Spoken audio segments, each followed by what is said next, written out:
Selamat pagi Pak, permisi. Selamat pagi Ibu. Apa benar ini dengan Bapak Sudarno? Oh iya betul Ibu. Oh, baik Pak. Perkenalkan, saya Feby Putri Rosari selaku ahli gizi yang bertugas hari ini Pak. Nah, saya dengar Bapak sudah boleh pulang ya Pak? Oh iya Bu, insya Allah. Di sini Bapak juga sudah kelihatan mulai sehat-sehat ya Pak? Oh iya Ibu. Iya. Nah, di sini saya akan melakukan konseling atau edukasi gizi Pak. Jadi saya akan memberikan edukasi tentang makanan apa sih yang harus Bapak makan nanti pada saat di rumah, makanan apa yang boleh gitu Pak. Oh iya Ibu. Ya, jadi konseling di sini akan berlangsung kurang lebih 10 menit ya Pak. Jadi dimohon kesediaannya Pak. Oh iya. Untuk berjalannya konseling di sini. Ya, rekam medis. Sebelumnya kan Bapak sudah diukur. Nah, hasilnya itu tinggi badan Bapak yaitu 164,4 cm dan berat badan Bapak yaitu 65 kg. Apa benar Pak? Oh iya Ibu. Nah, dari hasil pengukuran nilainya itu IMT-nya sudah normal ya Pak. Nah, kalau misalnya Bapak mau mengukur sendiri juga di rumah, nanti Bapak bisa cek melalui Google. Kemudian membuka rumus IMT untuk mengetahui status gizi Bapak, yaitu IMT itu berat badan per tinggi badan kuadrat. Di sini dari hasil pengkajian pemeriksaan laboratorium, yaitu hasil hemoglobin dan trombosit Bapak masih rendah ya Pak.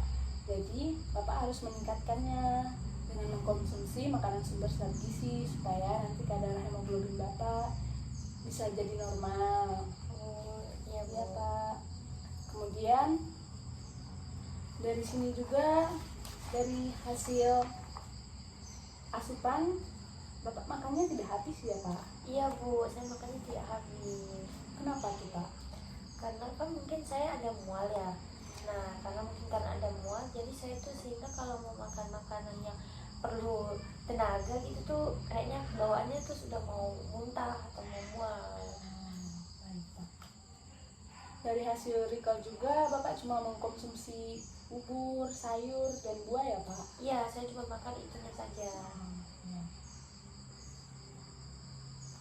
Baik Pak, di sini Bapak bisa meningkatkan asupan protein hewani Bapak sedikit-sedikit tidak apa-apa Pak. Mungkin hari ini 1 kali 1 sendok, kemudian besok bisa ditingkatkan menjadi 2 sendok Pak, supaya kadar hemoglobin Bapak tinggi, terutama untuk lauk pauknya ya Pak. Oh iya.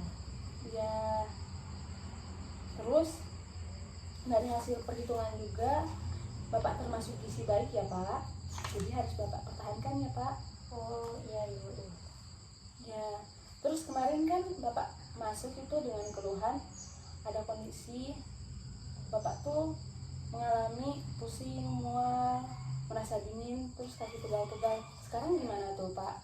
Oh ya, Bertambah atau masih sih, masih ya, tapi ya, sudah Pak? tidak seperti yang awal-awal masuk. Sudah berkurang ya Pak? Iya. Baik Pak. Baik Pak. Dari sini dari hasil pemeriksaannya juga, yaitu kemarin Bapak terdiagnosis anemia ya Pak. Iya. Di sini Bapak mengalami kondisi anemia disertai trombositopenia ya Pak, yaitu di mana kadar sel darah merah pada Bapak yaitu di batas bawah normal. Kemudian kepingan darahnya juga mengalami penurunan Pak. Ya, jadi harus ditingkatkan ya Pak. Ya.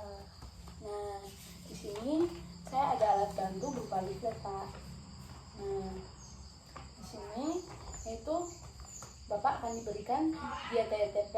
Mengapa diberikan diet TTP? Yaitu karena Bapak kan mengalami anemia, jadi Bapak membutuhkan asupan energi dan protein yang tinggi dari batas normal atau dari biasanya yang Bapak makan. Nah, jadi apa sih diet TTP itu? Nah, diet TTP itu dia tinggi energi dan tinggi protein. Kemudian tujuan diet di sini Bapak bisa lihat lagi ya Pak. Ini harus dilakukan Pak supaya nanti Bapaknya bisa sembuh, bisa cepat sembuh. Kemudian di sini juga ada syarat diet Pak. Nah, syarat diet ini Bapak harus mengkonsumsi energi yang lebih tinggi dari biasanya, kemudian protein juga yang lebih tinggi dari biasanya.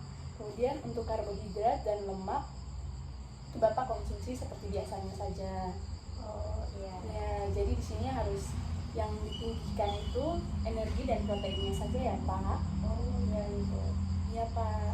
Kemudian di sini juga ada pengaturan makan, yaitu makanan yang dianjurkan. Nah, makanan yang dianjurkan itu jadi satu kali makan itu harus ada sumber karbohidrat atau makanan pokok, kemudian ada sumber protein hewani, ada protein nabati, kemudian sayur-sayuran, terus bisa ditambah juga dengan buah-buahan ya Pak. Nah, sumber karbohidrat itu seperti tepung beras, nasi, roti, mie.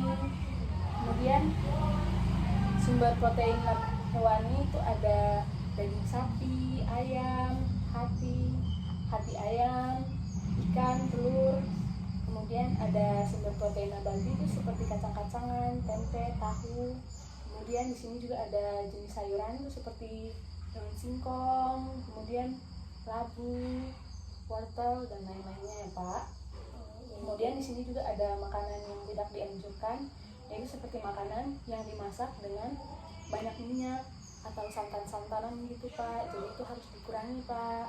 Nah, kemudian di sini juga ada makanan yang manis seperti cemilan, gula. Kira-kira Bapak suka tidak ngemil-ngemil gitu Pak? Oh, kebetulan saya memang tidak suka memilih sih Bu.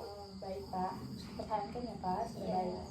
Nah, kemudian di sini juga ada harus menghindari makanan yang mengandung gas seperti kubis, jamur, terus asparagus, supaya Bapak tidak mengalami kembung Pak. Ya, kira-kira ada yang Bapak mau tanyakan tidak Pak? Untuk protein hewaninya, biasanya kan saya tidak makan ayam dan sapi. Oh berarti boleh saya cuma makan ikan atau telur atau hati ayam gitu?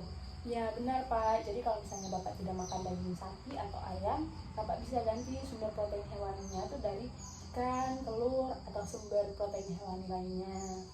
Nah, begitu juga dengan yang lain Pak, kalau misalnya Bapak tidak makan tahu, Bapak bisa ganti dengan tempe. Atau dari hasil ritual juga, Bapak kan mengkonsumsi bubur kacang hijau. Iya. Nah, Bapak bisa mengkonsumsi itu untuk memenuhi sumber protein nabatinya. Oh iya. Nah, kemudian di sini tadi kan sudah dihitung hasil IMT-nya. IMT Bapak itu baik, sudah diketahui. Jadi di sini setelah dihitung kebutuhan energi Bapak, protein, lemak dan karbohidrat segini ya Pak. Nah, jadi dalam satu hari itu contoh menunya tuh seperti ini, ada 3 kali makan utama, ada 2 kali selingan. Nah, jadi Bapak harus menerapkan ini Pak, Bapak tidak usah bingung. Nah, di sini Bapak bisa menggunakan misalnya makanan pokok itu nasi, Bapak menggunakan nasi itu 350 gram, yaitu sama dengan 1,5 gelas, atau Bapak bisa menggunakan centong ya, centong nasi. Iya, di rumah saya pakai Ya, nasi. jadi Bapak bisa menggunakan 1,5 centong Pak untuk sekali makan. Kemudian ada protein nabatinya, itu ada 40 gram, yaitu 1 gelas, 1 potong sedang maaf. Kemudian ada sayuran itu 100 gram, itu 1 gelas. Kemudian ada buah, yaitu ada sebanyak 200 gram atau 1 buah besar satu kali makan. Nah, kemudian ini juga ada yang lainnya Pak. Kalau misalnya Bapak mau menu yang lain, Bapak bisa menggunakan ini Pak. Ini adalah daftar bahan makanan penukar. Jadi kalau misalnya Bapak tidak mau makan ayam seperti tadi yang Bapak bilang, Bapak bisa menggantinya dengan yang lain, tapi harus satu penukar atau seberat ini Pak. Oh harus setara gitu Iya, ya? harus setara Pak. Iya. Iya Pak. Nah, dari situ dulu kira-kira ada tidak yang Bapak mau tanyakan? Oh belum ada sih Bu. Baik Pak. Jadi saya boleh tanya-tanya lagi Pak. Boleh. Kira-kira poin-poin penting apa aja yang Bapak paham dari tadi penjelasan saya? Kalau untuk anjuran makan itu kan harus ada karbohidratnya, ada lauk-pauknya, harus ada hewaninya, harus ada sayurannya juga. Nah, untuk makanan yang harus dihindari itu makan makanan yang menyengat. Jadi tidak boleh mengkonsumsi yang terlalu banyak minyak, yang bersantan, itu yang secara berlebih itu tidak boleh, dan tidak boleh makan makanan sayur yang bergas ya Bu. Benar Pak. Bapak sudah mengerti ya Pak? Syukurlah. Nah baik Pak, kira-kira nanti untuk evaluasinya kita akan lihat lagi ya Pak untuk perkembangannya Bapak sudah sampai mana, apa ada perubahan atau tidak. Nah kira-kira untuk nanti seminggu lagi bisa tidak Pak kita bertemu? Bisa sih Bu, cuman kan kayaknya saya sudah keluar ya Bu. Iya, nanti kita ketemunya di Politisi Pak, bukan di sini lagi. Oh iya Ibu.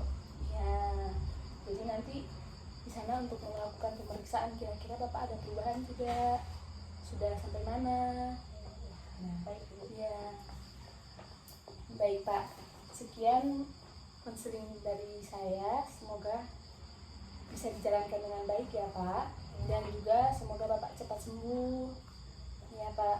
Nah ini juga di sini ada nomor saya, kira-kira kalau misalnya Bapak ada mau tanya sesuatu atau ada yang Bapak bingungkan, Bapak bisa tanyakan atau chat di sini Pak. Oh iya, terima kasih banyak ya Bu. Ya, ini Pak bisa dibawa pulang. Oh Ya, ini juga untuk Bapak bisa lihat kira-kira nanti mau apa yang Bapak mau. oh iya, terima kasih banyak ya Ibu. Kasih Pak. Ya. Sudah selesai guys, 11 menit.